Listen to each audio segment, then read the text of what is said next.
Before we dive into the theory, I want to give you a little bit of background that explains why I feel so strongly about a number of things that we are going to go over.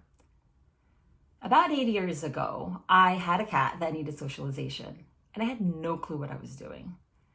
I talked to people, got their advice. These are supposedly experienced people. I looked on the web, and I tried everything that I was told, and none of it worked. All that ended up happening was I had a really pissed off cat, and I had cuts and a lot of blood all over my arms and hands, to the point where I would wear long sleeves when I went to family gatherings in the summer, just so that people wouldn't think I was cutting myself.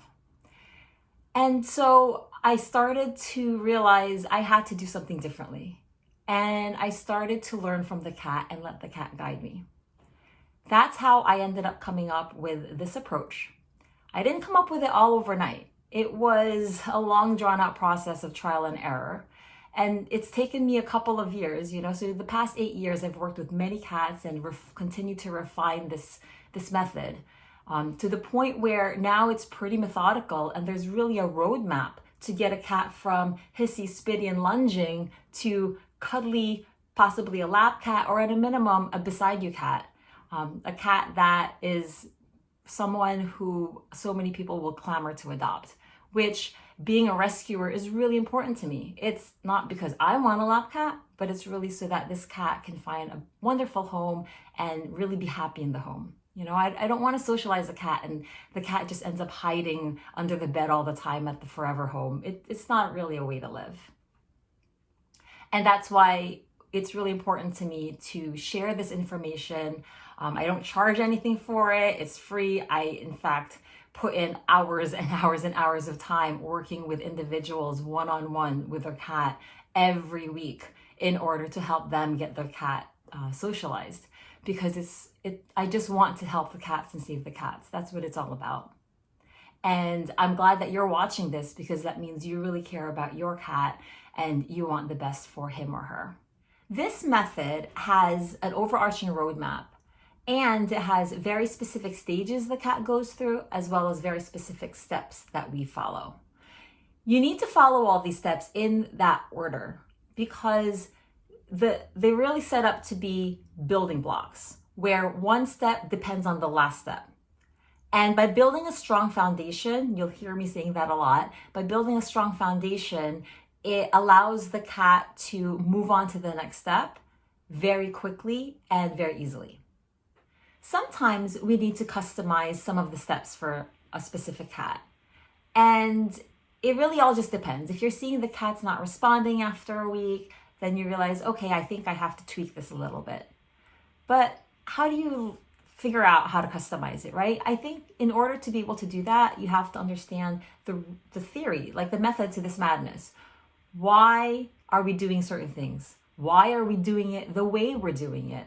And what is the goal of each step? And if you keep thinking about that, especially the end goal, then you can figure out how to make the adjustments for it to work for that cat. The most important things to keep going back to is what's the foundation of this method, right? There's two main pillars. The first pillar represents what are the goals of this method. The first one is that we want to gain the trust of the cat. That's like the number one thing, right? That's really all we're trying to do with socialization, gain the trust of the cat. But there is a second goal, which is to build up the confidence of the cat. Now, some cats don't need their confidence built up, but some cats do. And so you'll kind of figure out from the one you're working with if they need that second goal or not. The second pillar represents how we do what we do, right? How do we achieve our goals?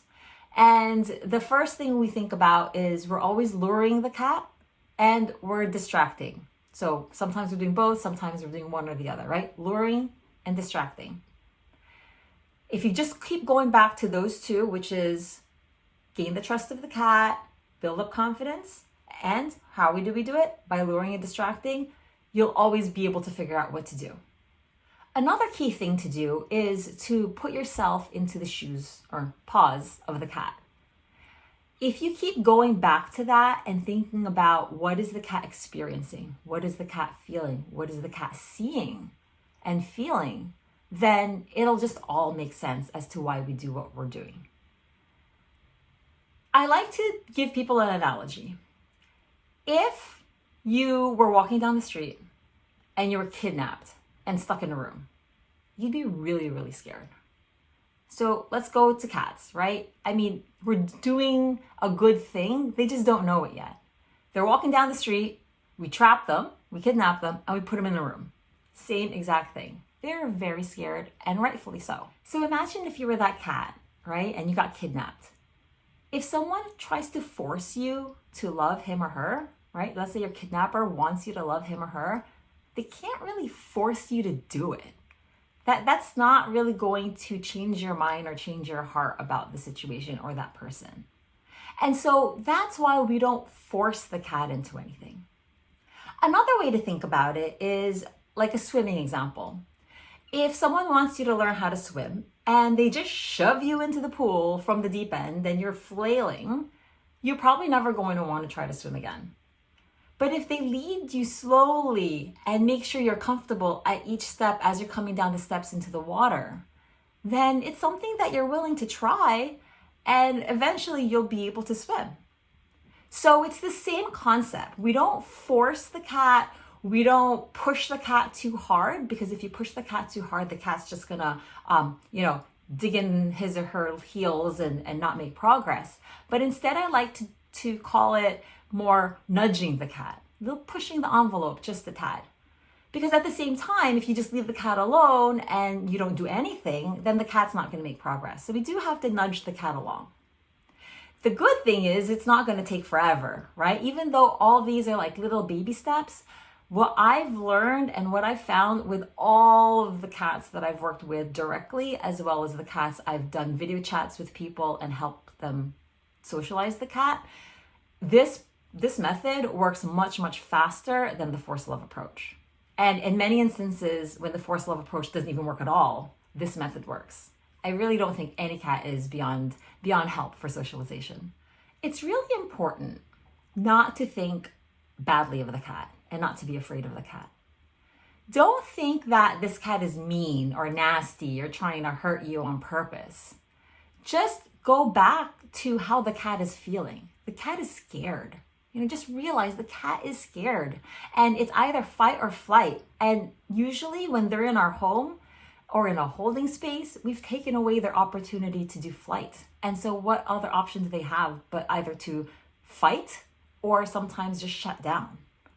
Again, the cat is not mean. You cannot think of the cat that way, because if you just think, oh, that's a mean cat or a nasty cat, you will not get anywhere, because you're just going to always have that in the back of your head as you're interacting with the cat, and the cat will feel it. Anyone who's had a cat knows the cats really feel our emotions. And because of that, it's also really, really, really important not to feel frustrated.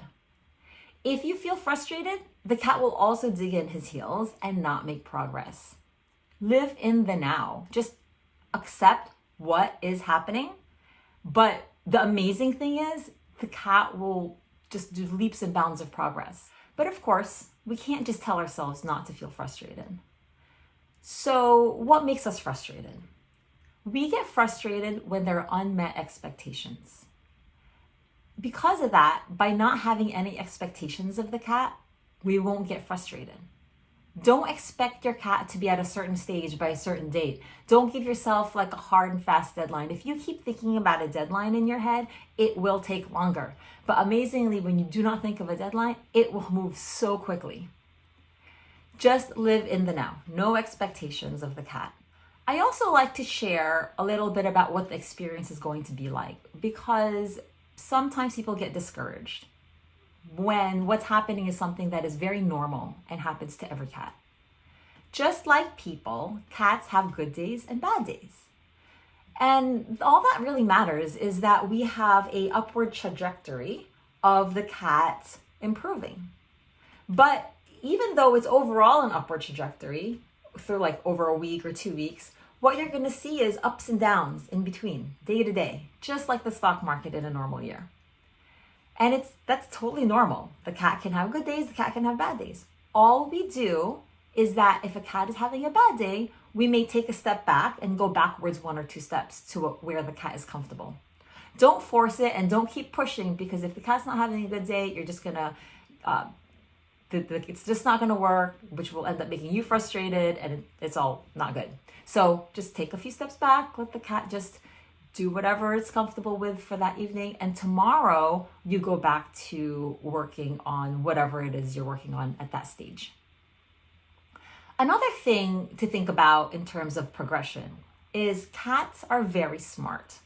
So they're usually going to observe, and decide what to do with the information they're observing.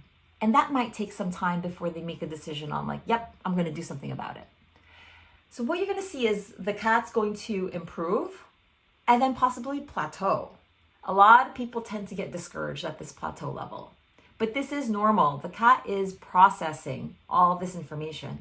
And inevitably, time and time again, as I worked with many people and cats, the cat will, boom, all of a sudden do this amazing thing that is super, super exciting. And you have to be okay with that. You have to just ride out that plateau and not get discouraged.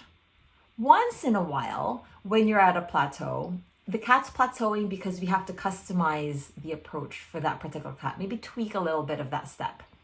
And that's usually why when I do my one-on-one sessions with people, I do touch, we meet up every week so that if the cat is plateauing, we can catch it within 1 week's time and I can make any adjustments on our calls.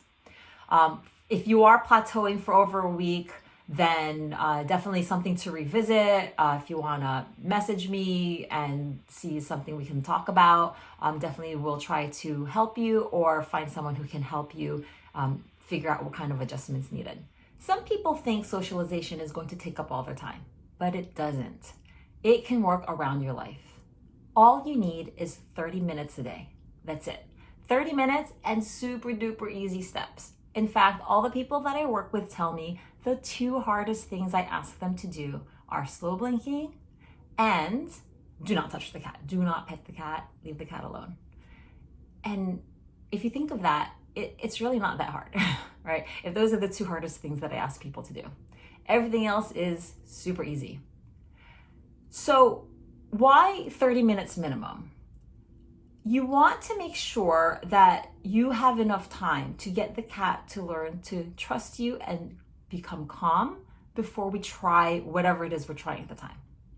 Because of that, I call these like windows, right? And if you think of your 30 minutes like this, it takes about 20 minutes for the cat to become relaxed and comfortable enough for us to nudge the cat, right? So we never force the cat or rush the cat. I like to call it nudging because we have to do something. If you leave the cat alone, the cat will never make progress if you just let the cat live its life in a home. But at the same time, you don't want to push too hard because that's super scary. And if you scare somebody, you're not going to get them to trust you, right? So it's like small baby steps, but these baby steps add up so quickly that you're going to see progress really fast. So a 30-minute session works like this. You have a 20-minute window about, doing whatever it is that we're talking about in order to get the cat relaxed. And then you have 10 minutes to work on whatever it is you're working on. So let's pretend that this nudging part is petting the cat, right? And so you're always going to start at step 1, 20 minutes of whatever it is that we'll talk about later as the steps. And then 10 minutes, you're going to work on the whole petting sequence. And just because you're able to pet the cat at the end of tonight's session, I don't want you going in tomorrow and immediately start petting the cat. The cat is not ready for it. The cat needed that time to relax in order to be prepared for it. So you always need to start at step 1 every day that you sit down for a session. But that also means that if you always have to start at step 1, as the cat makes progress, you keep adding time, and I don't want you sitting there for 5 hours. So what we do is we make it a sliding window. As the cat becomes really comfortable with whatever we're doing at the nudging step, we can then slide the window forward. And instead of starting at step 1, we start at step 2. And that gives us an extra few minutes at the end to continually nudge the cat towards the next step.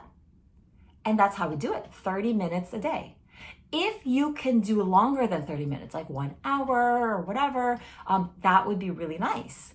If you could do multiple sessions a day, that would also be very nice.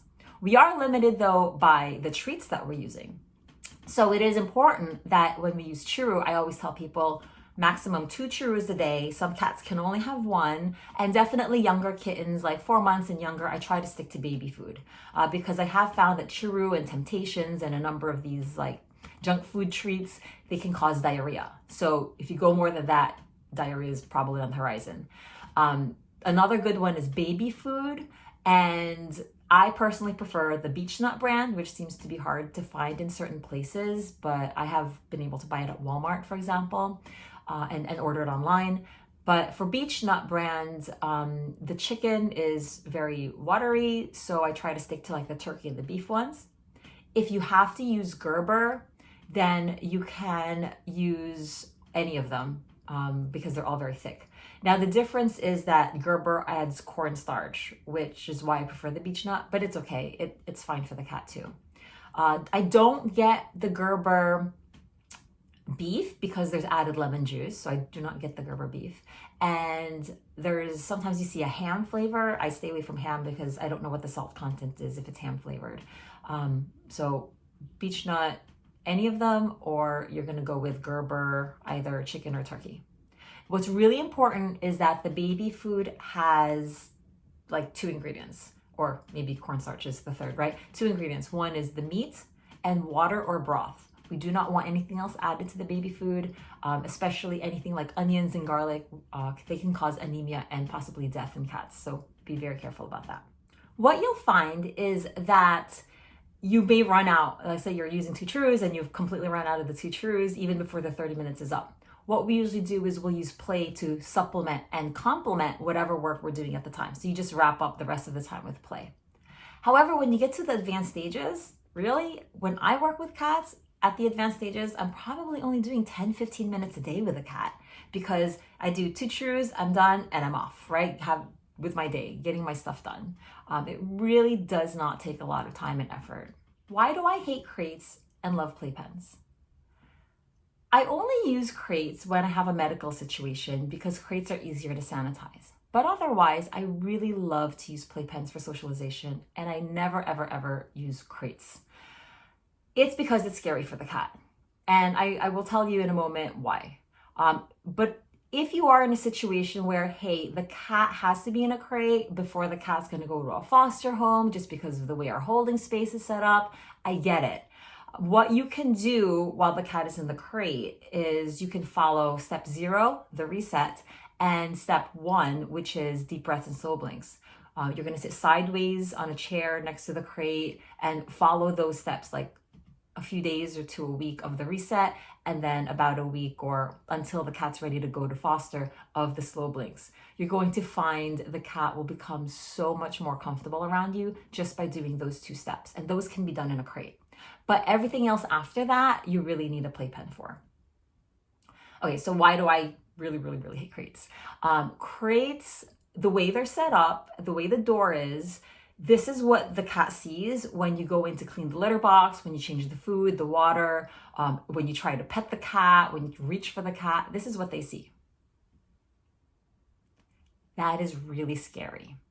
Not only that, our body, our torso, and our big face are covering the only exit that the cat has, the only escape route. So if you combine us covering the only escape route with this, that's really scary. The cat can't flee, fight or flight again. The cat can't flee. All you're doing is making the cat more tense, and the cat will probably hiss and swipe and all that stuff that, makes us really, really sad. So it's really important to try to get a playpen if you can. Some people worry like, oh, there's no space for a playpen. Now, I personally prefer the 62-inch playpen. That's the ideal situation. If I absolutely have to, I will go as small as the 45-inch playpen, but no smaller than that. 45-inch playpen can only hold 1 cat, or maybe like teeny weeny kittens, right? If you've got 2 of those. But Otherwise, if you have two older cats, like 8 months old, 6 months old, you really need either two 45 inchers or one 62 inch.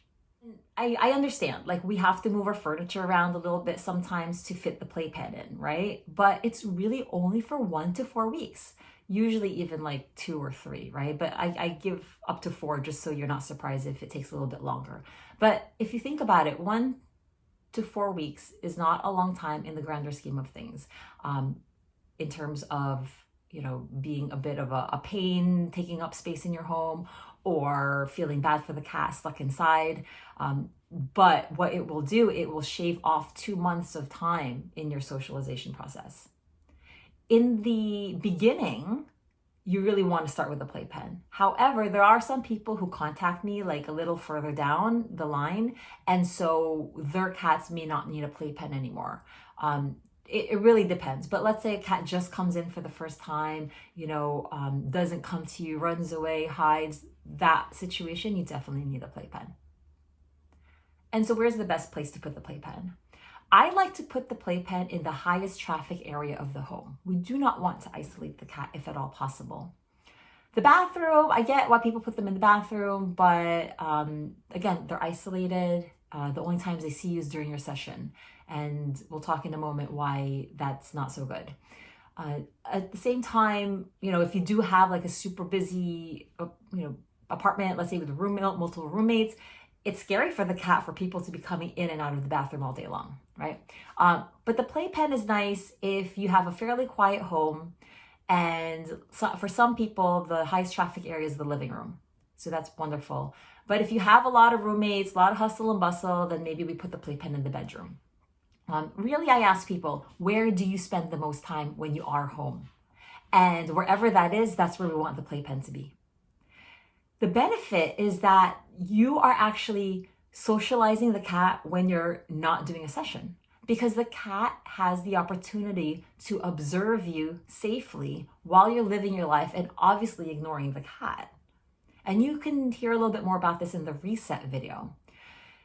It really shows the cat that you're safe and the cat gets used to you and that you're not a danger, because you're ignoring the cat, right? And the cat really needs that time of you not focusing on him or her in order to gain that comfort. I am going to compile a couple of the shorter videos into one longer playpen video to show people how I set up the playpen, how I use it, what I use in the playpen, things like that. So just keep an eye out for that between YouTube and IGTV.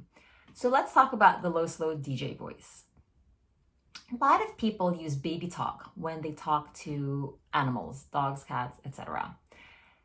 And it doesn't really work very well. It actually makes the cat more tense. And instead, I ask people to use what I call a low, slow DJ voice, which is really powerful. I'm going to show you baby talk and I'll show you low, slow DJ voice. I want you to imagine you are the cat and think about how what you hear makes you feel. So baby talk. Hi, Muffins. How are you? I have your food. We're going to come hang out. We're going to play. I'm so excited. That's baby talk. Low, slow DJ voice. Hi, Muffins. How are you? I have your food. We're going to hang out and we're going to play. I'm so excited. You can throw that in.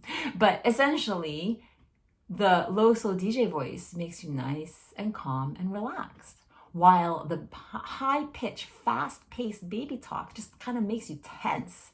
And so we don't want the cat to feel tense. We want the cat to feel relaxed. And that's how the cat will be ready to work with us. If the cat is in a room, a bedroom with a door or something like that, we want to use the low, slow DJ voice as we're approaching the door, when we open the door, when we step inside, and as we close the door behind us.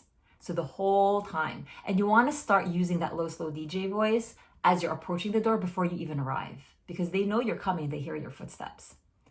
The reason being is that the cat will become tense and run and hide when they start hearing the footsteps because they don't know who that person is.